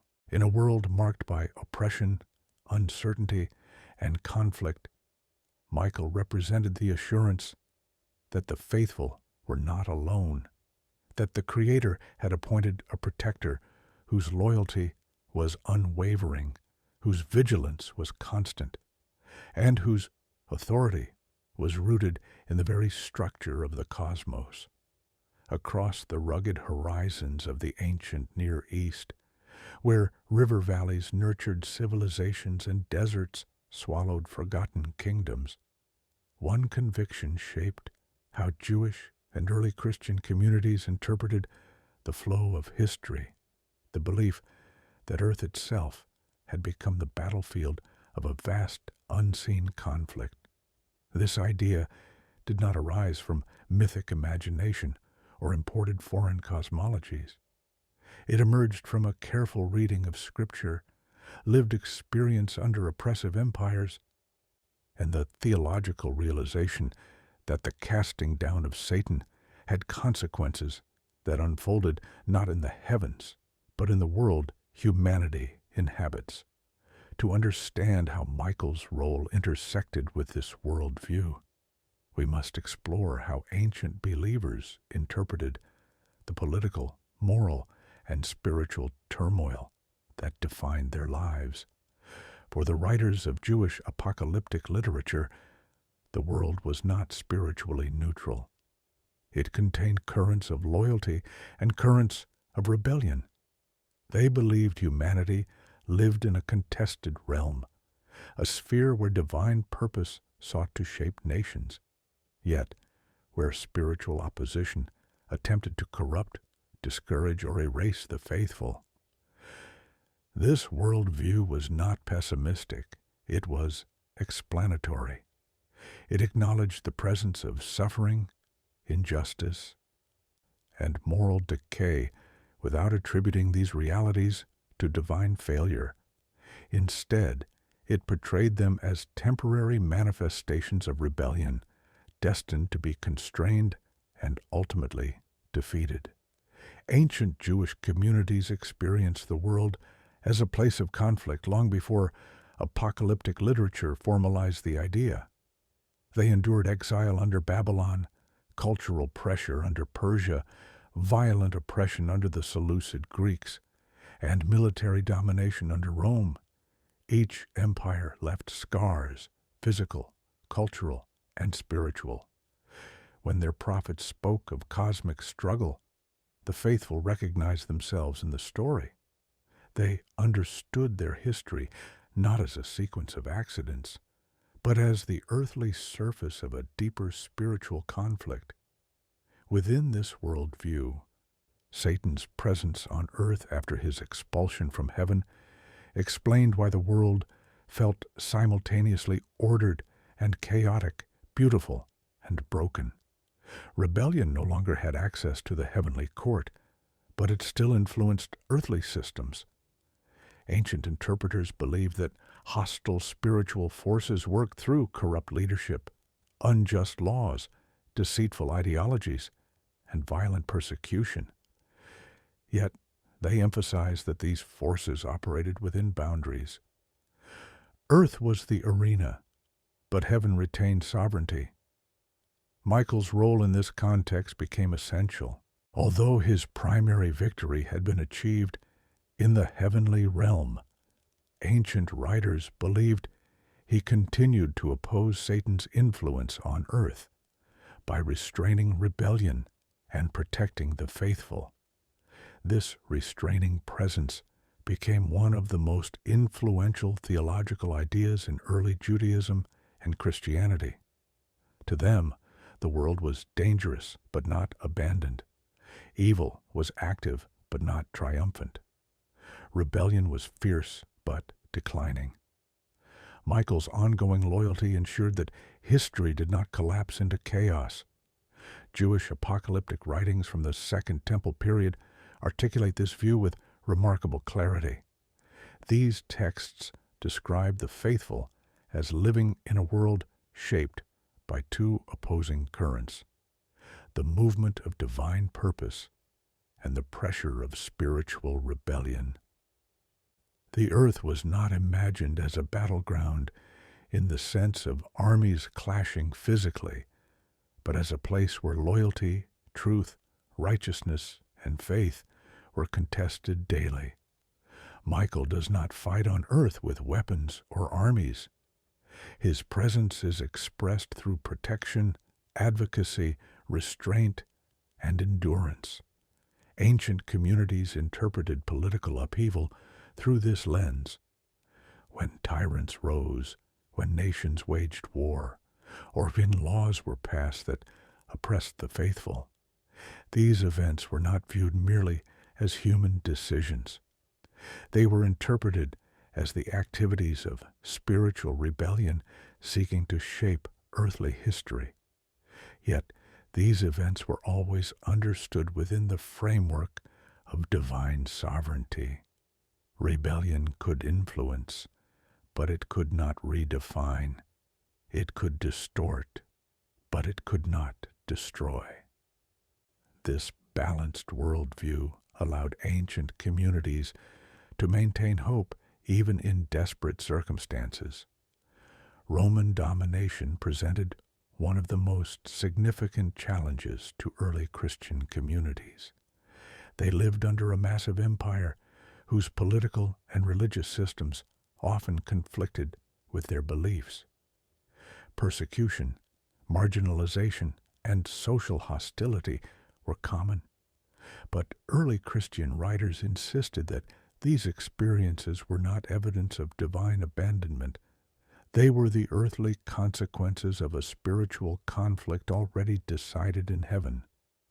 Michael's victory above ensured that rebellion on earth remained temporary and limited. This worldview encouraged early Christians to interpret their struggles not as signs of defeat, but as confirmation that they were participating in a larger narrative. Their endurance was not measured by political success, but by faithfulness amid opposition. Michael's ongoing role as restrainer reinforced this conviction. His presence was not dramatic or sensational. It was steady, unseen, and decisive. He ensured that rebellion could not reach its full destructive potential. He upheld the integrity of the faithful when social pressure attempted to silence them. One of the most striking aspects of ancient interpretation is the concept of the age of conflict. Jewish and Christian writers believed that human history unfolded in stages, and that the era between Satan's expulsion and final judgment was characterized by intensifying spiritual struggle. But this struggle was not imagined as chaotic or uncontrolled. It was guided by divine patience, allowing humanity the opportunity to choose loyalty or rebellion. Michael stood as the guardian of this age, the one who prevented spiritual darkness from overwhelming the world, while also preparing history for its ultimate transformation.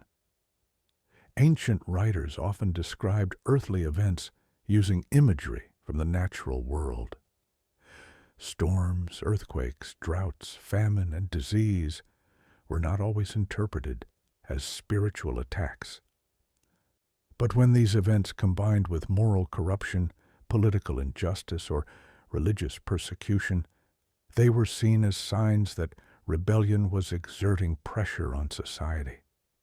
Yet, even in these interpretations, ancient believers insisted that evil did not act freely. Its influence was restrained. Its timeline was limited. Its end was certain. This conviction shaped community life in profound ways. Jewish communities living under foreign rule maintained their identity by relying on divine protection rather than political power. They preserved their scriptures, rituals, and traditions, believing that Michael watched over them. Early Christian communities did the same, gathering secretly, sharing resources, supporting the poor, and enduring hardship with quiet courage. They believed that their perseverance was part of the cosmic struggle, and that Michael's unseen presence sustained them. The belief that Earth is the battleground of the cosmic conflict also led ancient writers to emphasize personal morality. They saw every act of faithfulness as participation in divine order, and every act of injustice as participation in rebellion. Spiritual conflict was not limited to heavenly visions. It was woven into decisions, relationships, and everyday life. Michael's guardianship ensured that individuals were never alone in this moral struggle. He stood with those who sought righteousness, giving strength to resist temptation and courage to endure persecution. Jewish mystical traditions later expanded on this idea, portraying Michael as the guardian who supports individuals during moments of great difficulty, illness, danger, despair, or moral testing. These traditions emphasize that spiritual conflict was not only cosmic and historical, but personal. The same forces that shaped nations also influenced individuals. Michael's protection, therefore, was both communal and individual. Archaeologists exploring ancient prayer houses, inscriptions, and devotional items have uncovered numerous artifacts reflecting the belief that spiritual protection was needed in daily life. These items request divine guardianship over the home, over travel, over childbirth, over illness, and over dangerous encounters. While Michael is not named in every case, the worldview is unmistakable. Ancient believers recognized that life unfolded in a realm contested by unseen forces, and they sought protection accordingly. Early Christian theologians, reflecting on persecution under Roman rule, articulated a profound insight. The world's hostility toward truth was not a sign of failure, but a sign of rebellion's desperation. Evil intensified its efforts as its time grew shorter. Michael's ongoing restraint ensured that evil would not prevail. This belief gave the faithful a framework to interpret suffering with purpose rather than despair. As this chapter draws to a close, the picture becomes unmistakably clear. Ancient Jewish and Christian communities viewed earth as the arena where the consequences of heavenly rebellion played out, not as chaos threatening to overturn divine order, but as the final stage in a conflict already decided above. Satan's presence on earth was not his triumph, but his confinement. His influence was not unlimited, but restricted. His efforts were not signs of strength, but signs of impending defeat. Michael stands in this worldview as the guardian of divine purpose, ensuring that rebellion cannot overwhelm humanity's opportunity to choose loyalty. His protection extends not through dramatic intervention, but through steady restraint.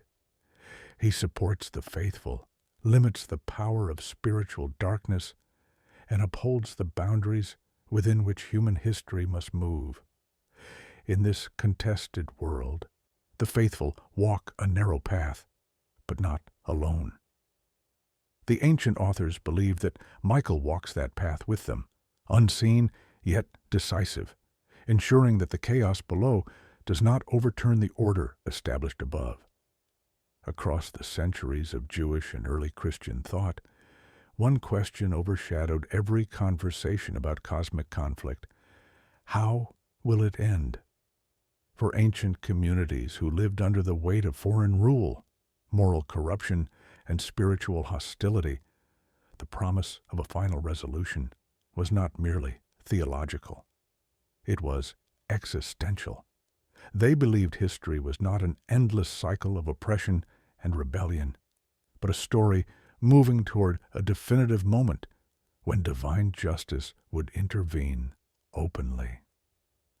At the heart of this expectation stood Michael, the Archangel who had already defeated Satan in the heavenly realm, and who would one day play a decisive role in the ultimate confrontation that would reshape creation.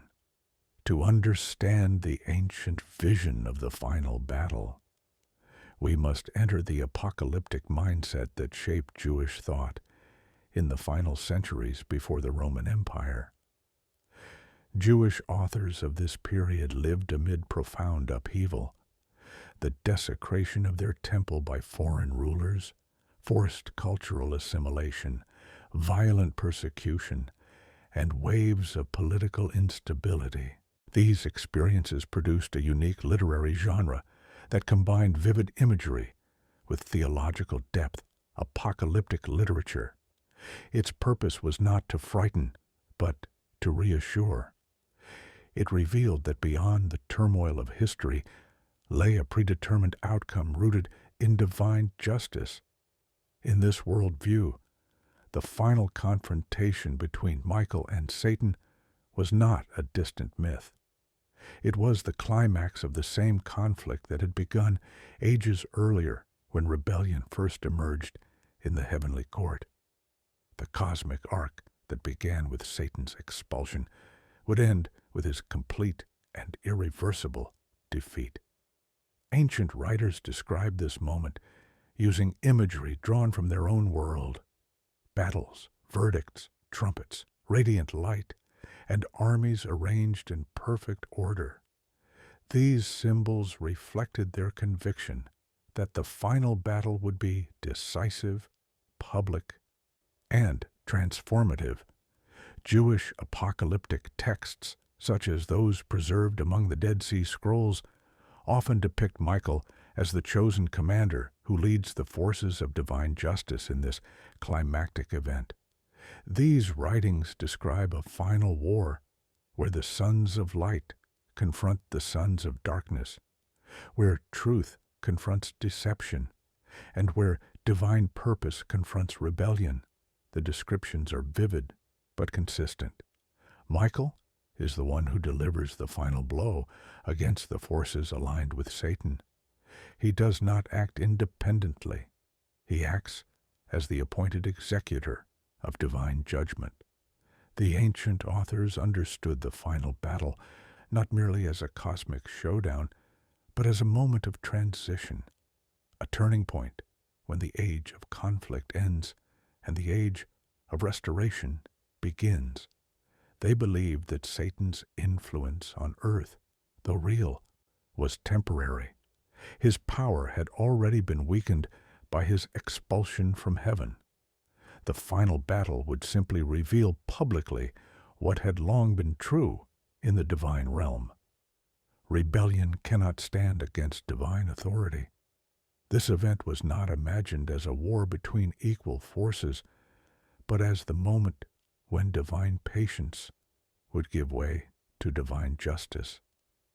Early Christian writers inherited this framework and expanded it within their own theological vision.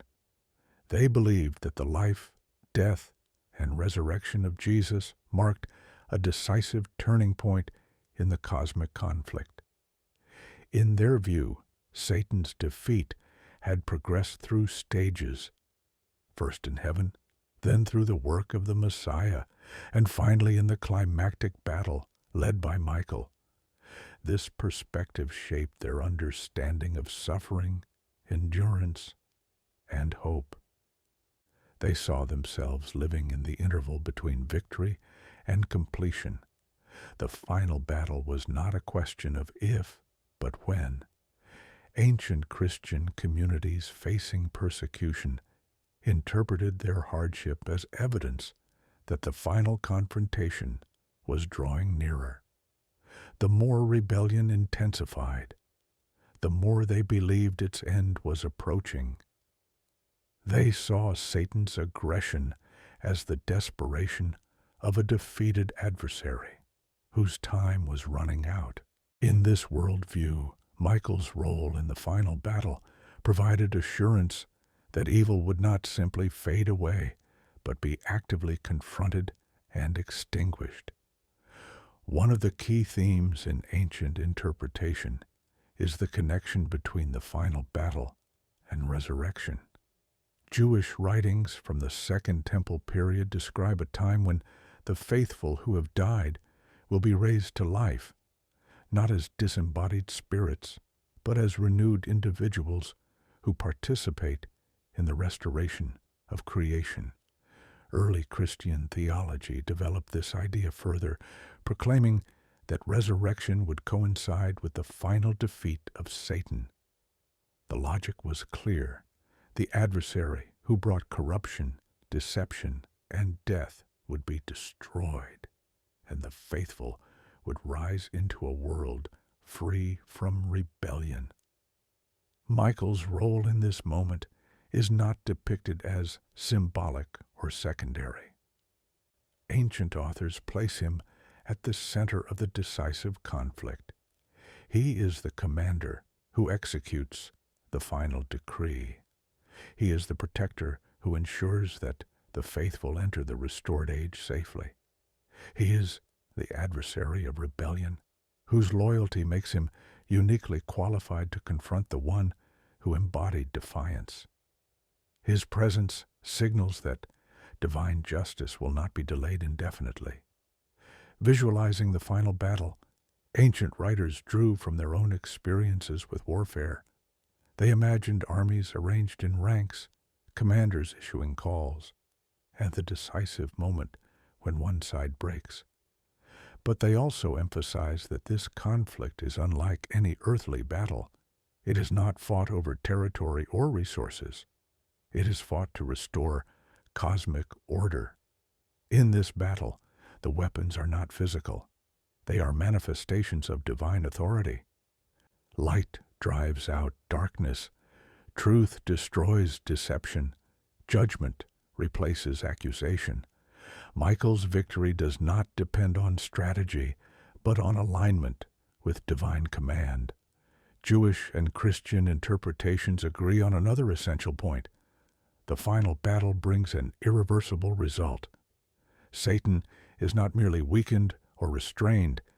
He is judged, expelled, and ultimately destroyed.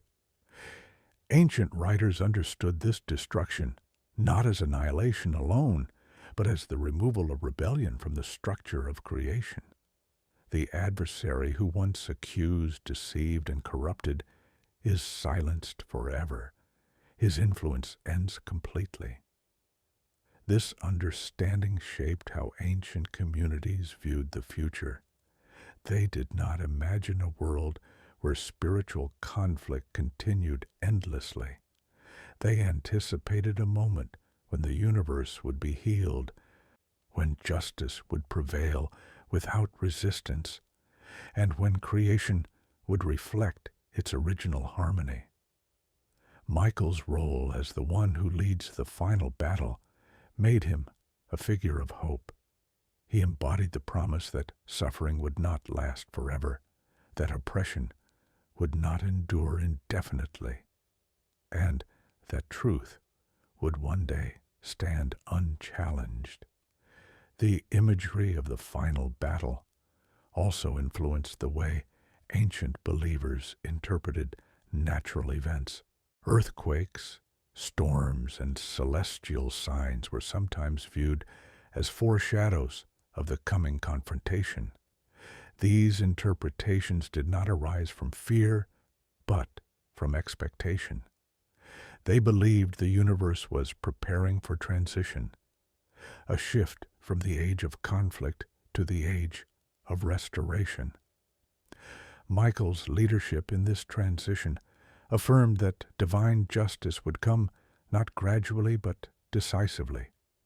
Some ancient authors described the final battle as beginning invisibly, with spiritual forces maneuvering behind the scenes while human history continues on the surface. Others depict it as a public event witnessed by all nations. But in every interpretation, Michael stands as the executor of divine will. His presence signals that rebellion's last stand has arrived. His victory marks the end of spiritual hostility forever. And his role transitions from guardian to herald of restored creation. Ancient Jewish commentary highlights that Michael's role in the final battle is rooted in his unwavering loyalty. That loyalty is what qualifies him to confront rebellion's leader. In contrast to Satan's desire for independence, Michael's strength lies in submission to divine authority. His obedience becomes the antidote to rebellion. His consistency becomes the foundation of cosmic restoration. His victory represents not only the defeat of evil, but the triumph of righteousness. In early Christian thought, the final battle also carries ethical implications. It calls the faithful to align themselves with divine justice even now. They believe that living lives of righteousness, compassion, and endurance was not merely moral behavior, but participation in the coming victory. Michael's future triumph inspired present faithfulness. His decisive role in the final battle made daily choices meaningful. Every act of loyalty was preparation for the world to come. Archaeological evidence from early Christian sites reveals inscriptions expressing the hope of final judgment and victory over evil. These inscriptions often mention angels, justice, resurrection, and restoration. Though Michael is not named in all of them, the imagery reflects the same worldview, the belief that history is moving toward a decisive moment shaped by divine authority. These communities did not imagine the future as uncertain. They envisioned it as promised, inevitable, and glorious. As this chapter concludes, the ancient vision of the final battle becomes clear. The conflict that began with rebellion in the heavenly court, that continued through millennia of earthly struggle, will culminate in a moment when divine justice takes center stage. Michael will lead the forces of loyalty. Satan will make his last stand. The battle will not be equal, nor prolonged, nor doubtful. It will be decisive, irreversible, and transformative. The faithful will witness not only the defeat of rebellion, but the restoration of creation. The universe will be healed of corruption. The age of conflict will end. And the one who stood for divine order from the beginning, Michael, will stand at the forefront of the victory that reshapes existence. Across the sweeping expanse of human history, from dusty caravan routes in the Judean desert to the marbled halls of Rome, from the quiet synagogues of Babylonian exile to the hidden Christian gatherings beneath imperial cities, one conviction endured. The story of the universe was moving toward a moment of irreversible clarity. All the longing of prophets, all the visions of apocalyptic writers, all the prayers of the persecuted, and all the courage of the faithful pointed toward a final chapter when rebellion would be silenced forever. This chapter was not imagined as myth or metaphor. It was understood as the culmination of a real cosmic conflict rooted in the earliest layers of divine revelation. And standing at its center was the Archangel Michael, the loyal guardian, the defender of Israel, the commander of the heavenly armies, and the adversary of Satan from the beginning. To understand the depth of the ancient conclusion to this story, we must gather the threads that weave through Jewish and early Christian thought. For centuries, communities had interpreted their world through the lens of spiritual conflict. They had witnessed empires rise and fall. They had seen temples destroyed, cities burned, nations scattered, families uprooted, and faith tested. They lived through periods when injustice seemed unstoppable and corruption appeared unchallenged. And yet, they believed that history was not spiraling aimlessly.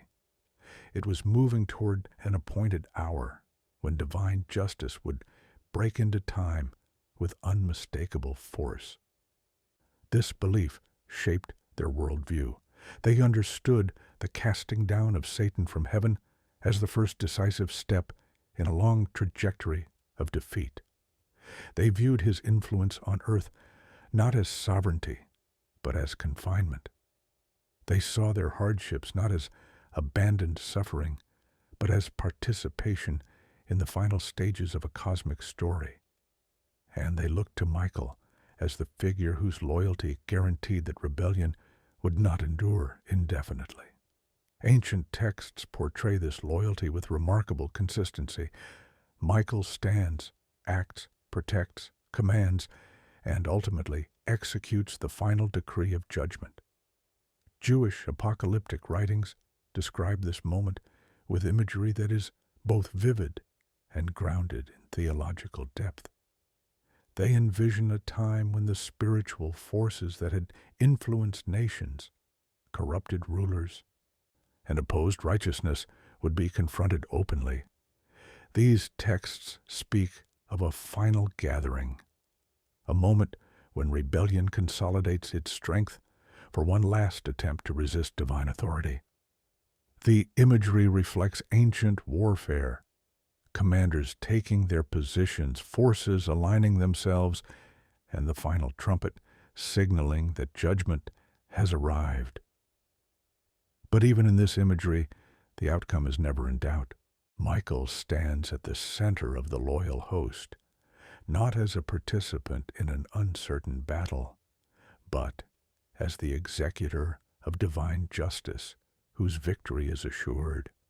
Early Christian writers interpret this final confrontation as the moment when the last remnants of rebellion are stripped of all influence. They believed that the victory achieved in the heavenly realm through Michael's leadership would be consummated on earth. The final defeat of Satan was not imagined as a symbolic removal, but as an event that would eradicate the presence of spiritual rebellion from creation permanently. This defeat, they believed, would coincide with monumental transitions: the resurrection of the faithful, the restoration of creation, and the establishment of an age in which evil no longer has any foothold. In this ancient worldview, resurrection was not a poetic image. It was the ultimate sign that rebellion had been defeated at every level. Satan's corruption had brought death into human history. His deception had encouraged violence, injustice, and moral decay. The resurrection of the faithful represented the reversal of everything rebellion had introduced. It was the triumph of life over death, truth over deception, righteousness over corruption, and loyalty over defiance. And Michael, who had stood as the guardian of divine order from the beginning, was portrayed as the angelic commander who oversaw the transition into this restored age. Jewish and Christian traditions alike describe the final judgment not as chaos but as clarity. The universe, once marked by conflict and distortion, is purified. All that rebellion introduced, accusation, deception, suffering, injustice, and death, is removed.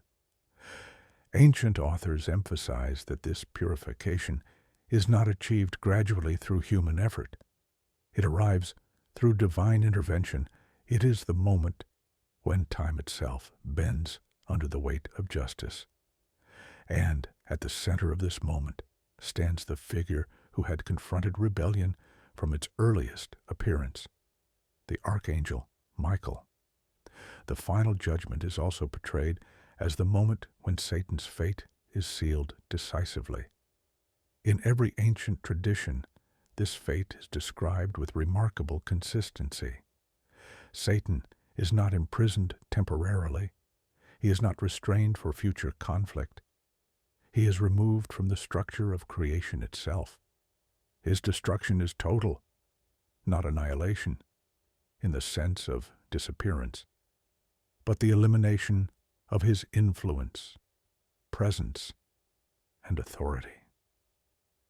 The adversary who once accused the faithful before the divine court, who deceived nations, who influenced empires, and who opposed divine purpose, is permanently silenced.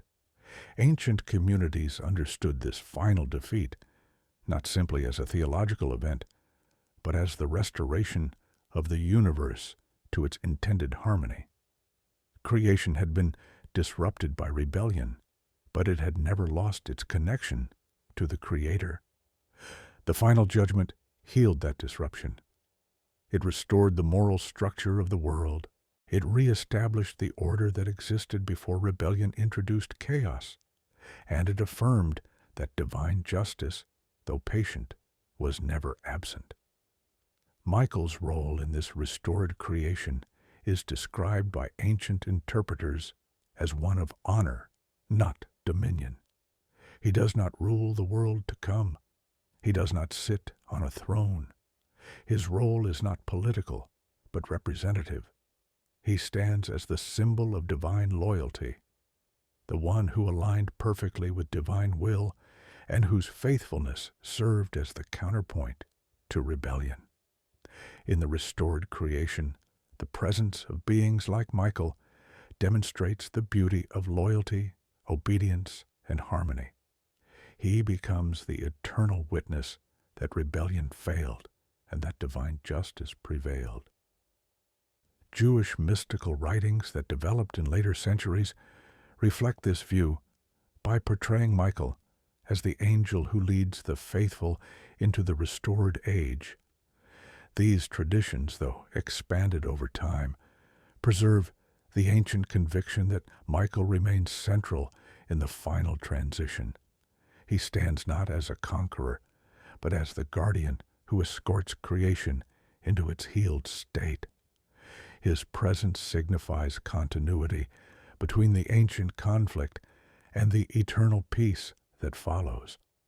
Early Christian writers echo this theme by describing the future world as one in which spiritual beings who remained loyal, Michael foremost among them, continued to serve the Creator, not through conflict, but through celebration. In this world view, the heavenly realm is no longer a place where rebellion challenges divine authority. It becomes a realm of perfect harmony where loyalty is honored, righteousness is permanent, and the presence of God fills all creation without resistance. The idea of the final restoration influenced the moral outlook of ancient communities profoundly. They believed that righteousness had eternal significance.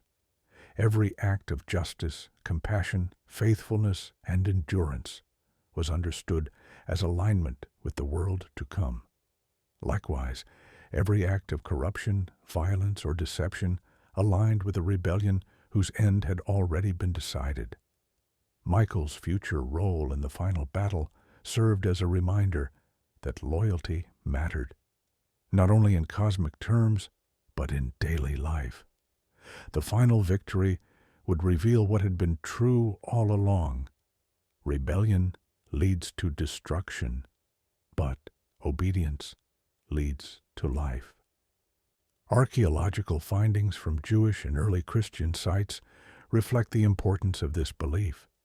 Inscriptions reveal prayers for deliverance, depictions of angels guiding the faithful, and symbols representing victory over evil.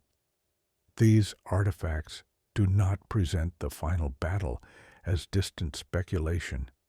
They reflect the lived expectation that divine justice would one day rectify the world's brokenness. Michael, as the archangel who had once defended Israel, and then defended all who aligned themselves with the divine purpose, became a figure of enduring hope. As this final chapter closes, the entire arc of the cosmic conflict becomes clear. The story begins with rebellion in the heavenly court, a challenge that introduces disorder into creation. It progresses through Michael's first confrontations with Satan, through the war in heaven, through the casting down of the adversary, through the age of earthly conflict, and ultimately toward the final judgment. The victory is not uncertain. It is woven into the structure of the story itself. Rebellion is temporary. Justice is eternal. Michael stands as the faithful guardian whose loyalty reflects the unwavering authority of the Creator. Satan stands as the rebel whose defiance collapses under the weight of divine judgment. And the universe, restored to harmony, becomes the eternal testimony of the victory of righteousness. The cosmic war ends not with two forces locked in eternal struggle, but with one voice silenced and one truth revealed. Divine justice prevails. Creation is healed. The faithful rise. And Michael, the archangel who stood from the beginning, stands in the end, not as a conqueror demanding glory, but as the servant whose loyalty helped usher the universe into its final peace.